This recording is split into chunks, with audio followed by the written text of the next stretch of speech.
Morning, কেমন আছো বলো সবাই? আশা করি সকলেই ভালো আছো, আমিও ভালো আছি। তো হাসি মুখ যখন, তখন নিশ্চয়ই বুঝতে পারছো কাকে নিয়ে বলতে এসেছি। হ্যাঁ, ঠিক ঠিক ঠিক ধরেছো, ঠিক ধরেছো। হাসি মুখ নিয়ে ভিডিও আমি সোনামার ভিডিও দেখলেই কিন্তু করি। অন্য ভিডিওতেও হাসি মুখ থাকে, কিন্তু সোনামাকে দেখলে যতটা হাসি, ততটা কিন্তু অন্য ভিডিওতে আমি হাসি না। তো চলো, সোনামার ভিডিও দিয়েছে রোহন। না, রোহন কিন্তু কথা রাখছে। রোহনকে এত বলেছি, তারপর যদি রোহন না রাখে তাহলে আর কি করবো বলো? না, রোহন এখন কথা রেখেছে। রোহন বলেছে যে এবার থেকে রোজ সোনামার ভিডিও দেবে। তো দেখা যাক কতদিন দেয় আর কতদিন বাদে বাদে দেয়, এটাও দেখতে হবে। তো যাই হোক, রোহন একটা ছোট করে হলেও ভিডিও তুমি দেবে। আমরা কিন্তু ভীষণ ভালোবাসি সোনামাকে, এটা তুমি কিন্তু খুব ভালো করে জানো। তো সেখান থেকে দাঁড়িয়ে কালকে সোনামাকে যে কি ভালো লেগেছে কি বলবো, বিশ্বাস করো। রোজই তো ওয়েট করি না, সোনামার ভিডিও আসলো, রোহনের চ্যানেলটা যাই আর দেখি। যখন আসে না মনটা খারাপ হয়ে যায়, কি আর করবো বলো। তো যাই হোক, সোনামার পড়াশোনা দেখেছি, বাপরে বাপ, বই খাতা ছিঁড়ে ফেলে দিয়ে পড়াশোনা। এই সময় বাচ্চারা এগুলো করেই, এগুলো ধরলে তো হবে না, আমরাও করেছি। তো যাই হোক, এবার সোনামাকে নিয়ে বেরিয়ে পড়েছে রোহন গাছ কিনতে। কত গাছ কিনেছে রোহন, বাবারে বাবা, কত গাছ কিনেছে গো। তো যাই হোক, ছাদেই মনে হয় সব গাছ লাগাবে নাকি জানি না। ছাদের মধ্যেই যত ড্রাম, মানে ড্রাম না, ওগুলোকে কি বলে, টবের মতন করেই, প্লাস্টিকের বড় বড় গামলার মতন, বালতির মতন গামলার মতন গুলো কিনে ছাদে তুলে রেখেছে।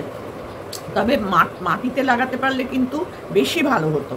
তো আর কলমের গাছ কিনেছে, তো টবেও হবে। অনেকগুলো বড় ওই টবগুলো বেশ বড় টব, আর কালারগুলোও খুব সুন্দর, ডিপ নীল রং। তো যাই হোক, সোনামাকে নিয়ে বেরিয়েছে রোহন হচ্ছে তোমার গাছ কিনতে। সোনামা যে কি খুশি হচ্ছিল গাছগুলো দেখে, কি বলবো, দারুণ খুশি হচ্ছিল। নেবে, মাথা নাড়াচ্ছে, খাবে, মানে ও তো সবেতেই মাথা নাড়ায়, জানোই তোমরা। আমার যে কি মিষ্টি লাগে ওই যখন ও মাথা নাড়ায় আর হাসে, দেখবে ও যখন পাপা পাপা বলো, পাপা পাপা করে না, তখন কিন্তু ও হাসে। সবসময় কিন্তু ও বলে না, এটা দেখো লক্ষ্য করে। ও জানে যে এটা কিন্তু একটা বেশ হাসির মজাকেরই জিনিস। একবার হয়তো বললো পাপা, তারপরেরগুলো আরও কিছুতেই বলতে চায় না, দেখবে তোমরা ভালো করে। আমি তো খুব ভালো করে লক্ষ্য করি ওর, মানে হাসা, কথা বলা, খাওয়ার ধরন, ওর তাকানো, ওর মানে সব কিছু, দুষ্টুমি সব কিছু কিন্তু আমি খুব ভালো করে লক্ষ্য করি, জানো তো। তো সেখান থেকে দেখছিলাম, যেই ও বলছে বলো পাপা, বল পাপা, ও কিছুতেই, ওই একবার বলার পর আর কিছুতেই ও বলেনি। তো যাই হোক, বেশ মজা লাগছিল। অনেক গাছ কিনেছে, দুটো গাছ তো আমার খুব ভালো লাগছিল, যেটার মধ্যে আম হয়ে রয়েছে আর একটার মধ্যে পেয়ারা হয়ে রয়েছে। মানে ওগুলো কলমেরই গাছ, ওগুলো খুব বড় হবে না আর খুব তাড়াতাড়ি ফল দেবে। মাটিতে লাগালে মনে হয় একটু বেশি ভালো হতো। তো যাই হোক, টবে লাগালেও হবে। কলমের গাছ মনে হয় টবে লাগালেও ভালোই হয়। আমি, আমার শ্বশুরবাড়িতে আছে, আমার দিদি শাশুড়ি হন যিনি, উনি ছাদের মধ্যে কমলা লেবু গাছ, তারপর তোমার আর কি যেন, মৌসুমি লেবু, তারপরে আরও অনেক ফলের গাছ লাগিয়েছিল। সবেতেই দেখেছি হয়েছে ফল, সবেতেই ভালোই ফল হয়েছে। কমলা লেবুগুলো বেশ সুন্দর, এরকম গোল গোল সুন্দর লাগে গাছের মধ্যে যখন কমলা লেবু হয়ে থাকে। যে কোনো ফল হয়ে থাকলেই ভালো লাগে না? তো এইগুলো আমাদের এখানে অনেকের বাড়িতেই আছে, দেখতে পাই। কিন্তু বড় বড় গাছপালা যেটা গ্রামে দেখতে পাই, সেই জিনিসটা কিন্তু আমরা খুব মিস করি। আমাদের এখানে কিন্তু সেই রকমভাবে দেখা যায় না গো।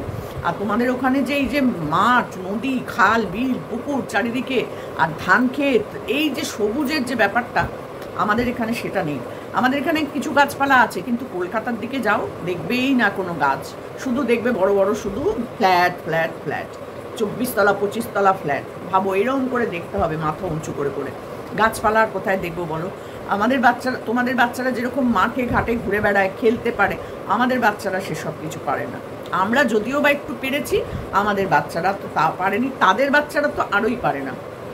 এখনকার বাবারা কি করে বাচ্চাদেরকে সুইমিংয়ে ভর্তি করে দেয়, জিমন্যাস্টিকে ভর্তি করে, তারপর হচ্ছে গিয়ে ক্যারাটে ক্লাসে ভর্তি করে, তারপরে তোমার ওই যে কি বলে ওটাকে, টেবিল টেনিস খেলতে যায়, ব্যাডমিন্টন খেলতে যায়, তারপর তোমার মানে যেগুলো ইনডোর গেম, মানে ভেতরে খেলতে হয়, বাইরে যেতে হয় না খুব একটা, সেই গেমগুলোতে ভর্তি করে দেয়।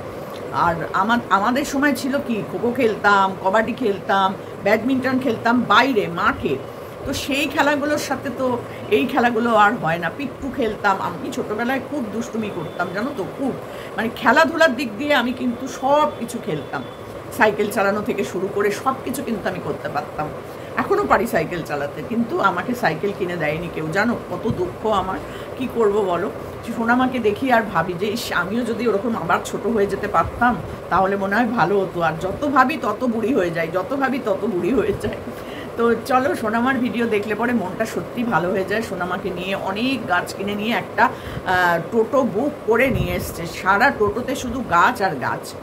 তো যাই হোক, ছাদে নিয়ে এসছে টোটোতে করে গাছগুলো এনে ছাদে মনে হয় লাগাবে। যাই হোক, ছাদে সন্ধেবেলায় ছাদে উঠেছে। সোনামা ঘুমোচ্ছিল, সোনামা ঘুম থেকে উঠে ছাদে এসছে। সে মানে কুল করতে পারছে না কোনটা দেখবে আর কোনটা দেখবে না, কথাই বলতে পারছে না। অনেকক্ষণ ঘুমোলে পরে দেখবে বাচ্চারা উঠে হতভম্ব হয়ে যায় অনেক সময়। আর ছাদে উঠেই দেখেছে অত নীল নীল রঙের সুন্দর সুন্দর এরকম গামলার মতন, বালতির মতন সব জিনিস দেখে পুরো হকচকিয়ে গেছে। আর সব থেকে মজা লাগছিল কখন বলো তো, যখন রোহন ওকে জিজ্ঞেস করছে এটা নেবো, এই গাছটা নেবো, সব ওর হ্যাঁ, সব ওর হ্যাঁ। ফল খাবে হ্যাঁ, মানে যেটা বলবে সেটাতেই ওর মাথা নাড়ানো। এইটা আমার খুব ভালো লাগে সোনামার, সত্যি করে বলছি। তারপর ছাদে এসেছে, ছাদে এসে দেখেছে ওইগুলো, তো হতভম্ব হয়ে গেছে, কিছু বলতে পারছে না। খানিকক্ষণ বাদে দেখছি রোহন বেশ কথা বলছে, এটা ওটা সেটা নিয়ে বলছে। বলতে বলতে দেখছি সোনামা গিয়ে ওই একটা বালতির মধ্যে, ওই টবের মধ্যে বসে পড়েছে, বুঝেছো। আর অন্ধকার পুরো ছাদটা, তার মধ্যে রোহনের যে ফোনের যে সার্চ মানে ইয়ে লাইটটা, মানে কি বলে ওটাকে, টর্চ লাইটটা যেটা, ওই আলোতে সোনামাকে দেখাচ্ছে। সোনামার মুখের ওপর ওই আলোটা ফেলছে। দূর থেকে ওই আলোটা ফেললে কি হয়, বেশ আলো আধারি মনে হয় না? আর চোখের ওপরে এই আলোটা পড়লে চোখগুলো দেখবে বেশ জল জল জল জল করে। তো এইবার সোনামা ওর মধ্যে বসে আছে। ঠিক মনে হচ্ছে কি বলতো, মানে কি বলবো, একটা ডল পুতুলকে যদি কোনো বালতির মধ্যে বসিয়ে রাখে, গামলার মধ্যে বসিয়ে রাখে, ঠিক মনে হচ্ছে আমাদের সোনামা ওই রকম। চোখ দুটো গোল গোল, মুখটা এইটুকু ছোট্ট, তার মধ্যে চুলগুলো কোঁকড়ানো কোঁকড়ানো, কি যে মিষ্টি লাগছে। তোমরা যারা দেখোনি তারা কিন্তু ঝটঝট করে দেখে নিও, বিশ্বাস করো তোমাদেরও ভালো লাগবে। কারণ আমার তো খুব ভালো লেগেছে। আমি তো ওই জায়গাটা কতবার দেখেছি, বারবার শুধু এদিকে নিয়ে আসছি, আবার দেখছি, আবার চলে যাচ্ছে, আবার এদিকে নিয়ে এসে ব্যাক করে করে দেখেছি। আর স্কিপ করে মানে স্কিপ করেই তো বলে না, আমি বাড়িয়ে দেখিনি, আমি কমিয়ে দেখেছি। একবার করে হয়ে যাচ্ছে, আবার এইদিকে নিয়ে এসে আবার দেখছি, বুঝেছো। এরকম করে ওই জায়গাটা আমি অনেকবার দেখেছি। আর গাছগুলো তো সত্যিই খুব ভালো ভালো গাছ নিয়েছে, সোনামার জন্য গাছ নিয়েছে। একটা গাছের দাম যেন কত বললো, বেশ অনেক দাম। তবে দেখো, গাছ কোনো দিন না বেইমানি করবে না। গাছ বলো, পশু পাখি যাদের তুমি পুষবে, পশু বিশেষ করে, তারা কিন্তু বেইমানি খুব একটা করে না। বিশেষ করে মানে কুকুর যারা বাড়িতে পোষে, গরু ছাগল, এরা কিন্তু খুব বিশ্বস্ত হয়। আর গাছ সবসময়, গাছ কিন্তু দেখবে ফল দেবে, ফুল দেবে, তারপর তোমার ছাওয়া দেবে, বৃষ্টির হাত থেকে রক্ষা করবে। গাছেদের তো অনেক ভূমিকা থাকে বলো। আর আমাদের এখানে শুধু গাছ কাটছে আর ফ্ল্যাট হচ্ছে, গাছ কাটছে আর ফ্ল্যাট হয়ে যাচ্ছে, কি করব বলো। আর সত্যি করে আমার গ্রাম ভীষণ ভালো লাগে, কিন্তু গ্রামে যেতে তো পারি না। যখন একটু বেড়াতে যাই, দুদিন একদিন থাকলাম, খুব এনজয় করি, ঘুরতে ভালো লাগে, মাঠে ঘাটে বেশ ঘুরে বেড়াবো। ছোটোবেলায় মামার বাড়িতে গেলে খুব ঘুরতাম। আমার মামার বাড়ি ছিল বীরভূমে। তখন ওইদিকে যখন আমরা ছোট ছিলাম, তখন ওখানে এত বাড়িঘর এসব কিছু হয়নি, প্রচুর মাঠ ছিল। আমার মামার বাড়ির 2-3টে বাড়ির পর থেকে পুরো মাঠ। আর আমরা সব ভাই বোনেরা মিলে ছোটোবেলায় ওই মাঠে বাটে গিয়ে ঘুরে বেড়াতাম। সে ঝিল মতন ছিল, সেখানে গিয়ে গামছা দিয়ে মাছ ধরতাম। এইসব স্মৃতিগুলো না আমার সোনামাকে দেখলে পরে মনে পড়ে যায়। সোনামা রানিমা যখন মাঠে ঘাটে ঘুরে বেড়ায়, তখন আমার মনে পড়ে যে আমরাও ছোটোবেলায় কিন্তু ঘুরেছি। তবে হ্যাঁ, এটুকুনি আমি বলতে পারি, আমরা বদমাইশি করে যেতাম, তখন আমরা আরেকটু বড় ছিলাম। আর এই সোনামা রানিমা এরা অনেকটা ছোট, এরা এখন নিজেরা ঘুরতে ফিরতে পারবে না। এদের যদি তোমরা নিয়ে যাও মাঠে ঘাটে, সেটা কিন্তু খারাপ। কারণ এখন বর্ষার জল, কাদা, এইসব আমাদের তো বৃষ্টি পড়লে বাইরে বেরোতেই দিত না, আমরাও দিই না আমাদের বাচ্চাদের। কিন্তু তোমাদের ওখানে গ্রামের ছেলেমেয়েরা একরকমভাবে বড় হয়, শহরের ছেলেমেয়েরা একরকমভাবে বড় হয়, এটা তো আর কিছু বলার নেই। কিন্তু মাঠে ঘাটে ঘুরলে কি হয়, শরীর স্বাস্থ্যও মজবুত হয়, টাটকা ফল, টাটকা সব কিছু তোমরা পাও। আমরা তো কিছুই পাই না। মাছ, তোমরা টাটকা মাছ পুকুর থেকে ধরে খেতে পারো, আমাদের বরফের মাছ। তো সব কিছুর মধ্যে একটু পার্থক্য থাকে। সেরকম সোনামার সাথেও অন্য বাচ্চাদের তুলনা করাটা ঠিক হবে না, সব বাচ্চাই সমান। কিন্তু সোনামার যেন আলাদা একটা গুণ আছে। সোনামা বেশ মানে কি বলবো, একটা কিউটের ডিব্বা মনে হয় সোনামাকে দেখলে। ওর ওই মুখটার মধ্যে যে কি আছে, কি জাদু আছে, সেটা আমরা কেউ জানি না। কারণ আমরা, দেখো তোমরা দর্শকরা যেভাবে সোনামাকে ভালোবাসে, আমার মনে হয় না যে এই মানে ভালোবাসাটা কোনোদিন কমবে, বরঞ্চ বাড়বে, তাই না? সোনামার ভিডিও না আসলে সবাই কিন্তু মনটা খারাপ হয়ে যায়, সবাই কমেন্ট করতে থাকে, সোনামার ভিডিও দিতে বলো, রোহনদাকে ভিডিও দিতে বলো। আমার কমেন্ট বক্সে এসেও লেখে, আমার মেসেঞ্জারে যাদের সাথে আমার কথা হয় তারাও বলে, আন্টি তুমি একটু বলো না রোহনদাকে ভিডিও দিতে, বা দিদি তুমি একটু রোহনকে ভিডিও দিতে বলো না, সোনামার ভিডিও দিতে বলো না, কমেন্ট বক্সে এসে লেখে। তো সেখান থেকে দাঁড়িয়ে আমি বলবো, রোহন তুমি কিন্তু প্রতিদিন বলেছো দেবে, প্রতিদিন কিন্তু আমরা সোনামার ভিডিও দেখতে চাই। আর কালকে যখন ওই ভিডিওটা দেখছি, সোনামার ওই নীল রঙের গামলার মধ্যে বসে থাকা, তোমরা যারা দেখোনি তারা দেখে নিও, মনে হবে কি ঠিক একটা কোনো পুতুলকে ওর মধ্যে বসিয়ে রেখে দিয়েছে।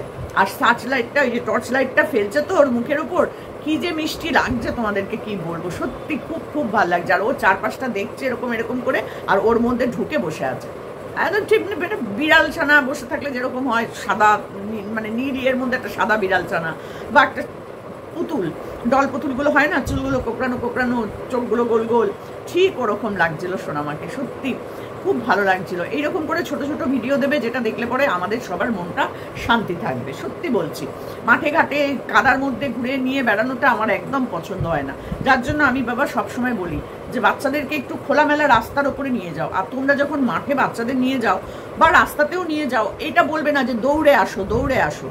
জানি না ভিডিওটা হয়তো দেখতে ভালো লাগে, স্লো মোশন করে দাও তোমরা, কিন্তু আমি বলবো যে দৌড়ে আসতে বলছো, বাই চান্স দৌড়ে আসতে গিয়ে যদি পড়ে যায়, সেই তো হাঁটু দুটোতে কেটে যাবে বাচ্চাগুলোর। সেই জন্য বাবা দৌড়ে আসতে বলো না, একটু হেঁটে আসুক, সেটাই স্লো মোশনে দেখিও, আমাদের ভালো লাগবে। ভয় নিয়ে দেখতে একদম ভালো লাগে না। যদি পড়ে যায়, যদি কেটে যায় পাগুলো, থুতনিটা কেটে যাবে, দাঁতটা কেটে যেতে পারে, ঠোঁটটা কেটে যেতে পারে, এই চিন্তা করেই আমার ভয় লাগে। তো যাই হোক, বুড়ি হয়ে গেছি বলে মনে হয় আমার একটু বেশি। তো রোহনকে বলবো সুন্দর করে সোনামার ভিডিও দাও, খুব কিউট সোনামা, তার সাথে সাথে প্রচণ্ড বুদ্ধিমতী সোনামা, খুব বুদ্ধি সোনামার, আর ভীষণ অভিমানী, এটাও ঠিক। রোহন যদি একটু বকলো, ব্যাস সঙ্গে সঙ্গে শুয়ে পড়বে, নয় এমন করে কাঁদতে শুরু করবে, এরকমভাবে হাত ঘুরিয়ে নিয়ে অন্যদিকে চলে যাবে। এইগুলো দেখতে আমার খুব ভালো লাগে, কিন্তু কাঁদলে আমার একদম ভালো লাগে না। সোনামার চোখ দিয়ে জল সত্যি আমার ভালো লাগে না, একদম ভালো লাগে না। তাই জন্য তুমি ওকে একদম কাঁদাবে না রোহন, তুমি খুব বকো ওকে, খুব বকো, কিন্তু অকারণে বকো। যেখানে দুষ্টুমি করবে সেখানে ওকে বকবে, সেখানে তুমি ওকে শেখাবে যে এটা করা উচিত না, এটা তুমি ভুল করেছো, সেখানে তুমি বকবে। কিন্তু ওই পাপা ও যদি না বলে আর তুমি সেখানে বলবে তোর খবর আছে, ওই বললে হবে না, অকারণে বকা চলবে না। যেখানে দুষ্টুমি করবে, যে পুকুর পাড়ে এসে বসেছিল, ওই পুকুরে যদি ও জলে নামতো, ভাবো তো কি হতো, সেখানে তুমি ওকে বকবে। সেখানে তা না করে তুমি ওকে জলের মধ্যে নামাচ্ছ, তুমি ওখানে ওর মাথা ঘষছো, ওই ঠান্ডা বৃষ্টির সময়, জমজমিয়ে বৃষ্টি তখন, আর ওই বৃষ্টির জল পুকুরের মধ্যে, সেই জলে তুমি ওকে স্নান করিয়ে নিয়ে চলে যাবে। তো তোমাকেও একটু বুদ্ধি খাটিয়ে বাচ্চাটাকে নিয়ে চলতে হবে, ওর তো বোধ বুদ্ধি নেই না এখনো পর্যন্ত। তো চলো, আমি যেহেতু একটু বড়, তোমাদের একটু না অনেক বড় তোমাদের থেকে, তাই জন্য তোমাদেরকে একটু বলি, খারাপ পেও না। যদি কোনো সময় মনে হয় যে না এটা আমি ভুল বলেছি, অবশ্যই বলবে যে দিদি তুমি এই জায়গাটা ভুল বলেছো, বা আন্টি তুমি এই জায়গাটা ভুল বলেছো, 100 বার বলবে। আমি কিন্তু সংশোধন করে নিতে পারি, ক্ষমাও চাইতে পারি, কোনো অসুবিধা নেই। তো সেই কারণে বলবো, সোনামা আমাদের সবার খুব প্রিয়, সবার খুব ভালোবাসার। তো সেই জন্য বলছি, সোনামা আমাদের সবার খুব প্রিয়, সবার খুব ভালোবাসার। তুমিও কিন্তু ওকে আমাদের কাছে সেইভাবে নিয়ে আসবে, যেখানে দেখলে আমাদের সবার মন ভরে যায়। তো চলো, এটা সোনামার জন্য। আর রোহনকে 2 হাত তুলে অনেক আশীর্বাদ করি, অনেক ভালোবাসা জানাই। সুস্থ থেকো, ভালো থেকো, সুন্দরভাবে মেয়েকে বড় করো। আমরা তো আছি ওকে ভালোবাসার জন্য। ভুল হলে নিশ্চয়ই বলবো, ভালোটা দেখলে তো অবশ্যই বলবো। তো চলো, সোনামার ভিডিও দেখে মনটা খুশি হয়ে গেছে। চলো, টাটা।